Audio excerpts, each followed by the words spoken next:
Good morning, everybody. This is JC. On my last post, I um, I I told about my story, my book, a detective story, and I decided to put it here on the video on YouTube. So, if any of you are interested, you can listen to it rather than need to read it. So, I'll leave it up to you as to whether or not you want to read it. I've been told it's a very good story. So, without further ado, now, my last post was the preface. Described who the people are, some of the things, some of the people here, and sort of what's going to happen. So right now, I'll start. I'll start with the story itself.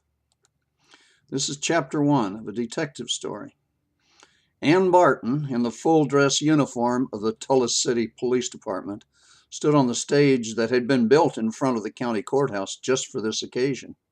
She was a uniformed police officer about to be awarded a citation of excellence, and at the same time, but without her knowledge, promoted to the rank of detective third grade.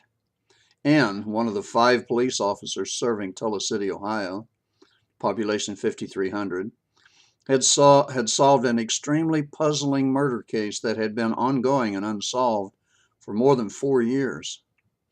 A local man had been murdered and his body left in the train yard. There had been no clues of any kind, and no one had seen anything suspicious. The victim had been brutally bludgeoned, the back of his head caved in by at least 3 blows from a blunt object. The murder instrument was never found. Ann should have been ecstatic about the citation that she was about to receive, only the 3rd one awarded in the 56-year history of the Tullis City Police Department. She was happy, of course, of her accomplishment, but not to the extent that would have been expected. Her posture was slightly stooped, as if she were wary of the attention given her by her peers, the citizens of Tullis City, and the media, and she only slightly smiled, as if she were afraid her smile would be seen as an overreaction to the ceremonial event taking place. The media attention was extensive for a town this size.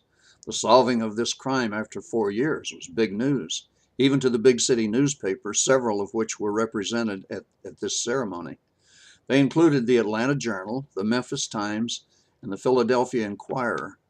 The Inquirer was the paper with most extensive circulation and was represented by its best crime reporter, Gerald Prosser, an ex-military officer who had been editor-in-chief for the U.S. Army's official newspaper, the Army Times.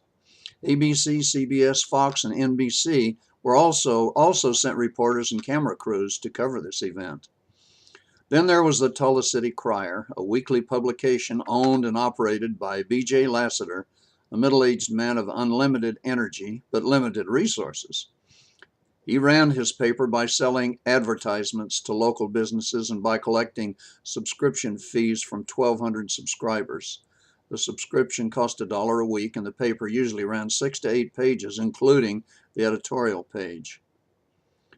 The out-of-town media was here as a direct result of letters to the editors of all the major newspapers in the area. B.J. Lassiter sent those letters, of course, and the results were more successful than he could ever have imagined. He also contacted the TV media and assured them that the newspaper coverage would be extensive and they should not lose out on a fabulous story. Evidently, most of the media agreed. The mayor, Chad Rafton, or Old Man Rafton as he was called, would start the ceremony at precisely 10 o'clock a.m., just as he had planned for the past week.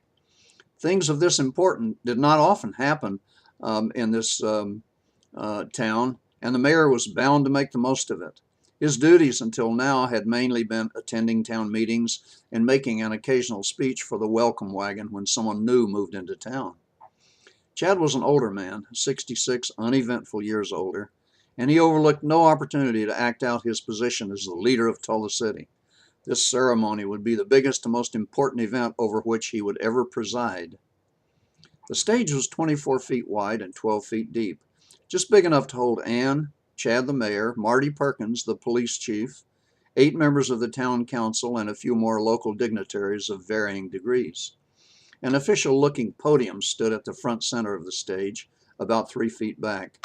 It was big enough to accommodate 6 microphones, one of the mayor's and the rest belonging to the different media, and they were all strapped together. Chad had spent an hour testing the town public address system and the mics and finally got them to sound fairly clear. There were 12 rows of folded up chairs, 14 chairs to the row. The Moose Lodge had loaned Chad the chairs. The seats were all filled and people were standing at the back and along each side of the seated audience. The front seats were taken by the other police officers in full dress uniform and all of the members of the various media. The rest of the seats had been taken on a first-come, first-served basis. Everyone was noisy. At precisely 10 o'clock a.m., Old Man Rafton stepped up to the podium and, clearing his throat loudly into the microphones, waved his arms and called for quiet. The mayor was blessed with a voice that needed no amplification, so the booming sound that came through the public address speakers brought immediately quiet from the crowd. Ladies and gentlemen, friends and neighbors and reporters, as mayor of Tulla City, I welcome you to this honorable and festive ceremony. It will be my distinct privilege and honor to present to Officer Ann Barton Tulla City's Certificate of Excellence for her extraordinary service and untiring efforts in the solving of a crime that had all but been given up on. We, as citizens, are proud of our police department and its officers and the work they do every day to protect and defend our fair city. There's no greater calling than that of a person who willingly puts his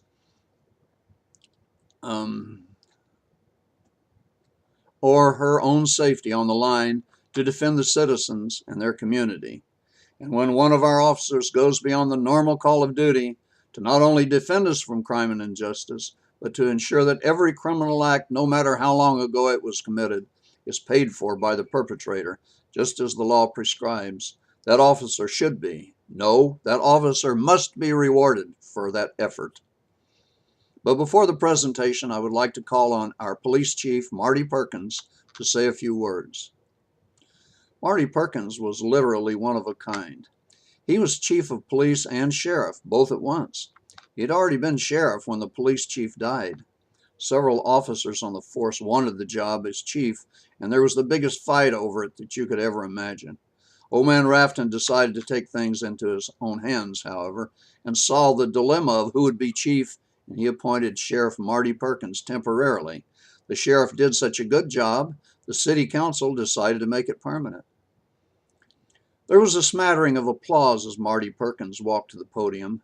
While Old Man Rafton, the mayor, had a voice that, on a clear day, could be heard forever, Marty Perkins' voice, it seems, it could be said, could go on and on and on forever. He liked to talk, and as he started speaking, an audible groan could be heard from the crowd.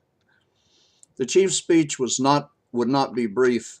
When he spoke, it was never brief. Some say his nonstop talking when he ran for the office of sheriff is what gained him the election. It said his opponent simply couldn't get a word in edgewise and finally just quit trying. 15 minutes into the sheriff's speech, the reporters began to get restless. Prosser, the reporter for the Philadelphia Inquirer, whispered to Tom Bartlett, the Times reporter, "I wonder if this is all going to be worth it. I hope we get a story that will make this worth covering." "Prosser," said Bartlett, "have you talked to the officer yet about the case?" "No," said Prosser, "not yet. I have an appointment for an interview with her this evening at 6. "Where?" "At her place. I talked to the sheriff for a few minutes this morning, but I get the impression he doesn't know much about it. None of the other cops seem to know much either. It's like Officer Ann Barton is the only one who knows how this case got solved." "Maybe she has a snitch," said Bartlett. "Maybe." 4 years earlier, Ben Abbott, an old man who was semi-retired from the railroad, was found dead from massive head injuries. He had been struck on the back of his head several times with a hard, blunt instrument. He was struck with such force that any one of the blows would have been enough to kill him. At about 7:30 a.m., 2 boys walking along the train tracks found his body and pulled it off the track just minutes before a train roared by. The police came to the crime scene and examined the body of the late Ben Abbott. There was no question of how Ben had been killed. There was, however, a question of where he had been killed. There was very little blood at the scene, not nearly enough to suggest the murder took place where his body was found. The area was taped off, just like uptown, and the officers began a thorough search of the immediate and surrounding areas. There were no unusual tracks or marks of any kind on the ground or anywhere around the entire search area. The county coroner estimated Ben had been dead for about 3 hours. Every home in the area was visited and the occupants questioned. No one saw or heard anything that morning. For 2 weeks, every police officer was assigned to the case to search for clues, any clues. No clues of any kind were ever found. No murder weapon was found. No motive was ever established for the murder of Ben Abbott. He had no living relatives that anyone knew of and very few close friends. The people who knew him described him as a quiet, friendly person who, since his retirement from the railroad, did odd jobs around town, and no one could suggest any reason for his murder. His home was inspected, and nothing there seemed out of the ordinary. A person or persons unknown had killed Ben Abbott with an unknown weapon and for unknown reasons. This crime was indeed a mystery, and after much investigation with little result, it was put on the back burner. That was 4 years ago. Friends, that concludes chapter 1 of A Detective Story. I hope you enjoyed it, and I hope you'll come back for chapter 2, which will follow in another day or so. Thank you very much. This is JC.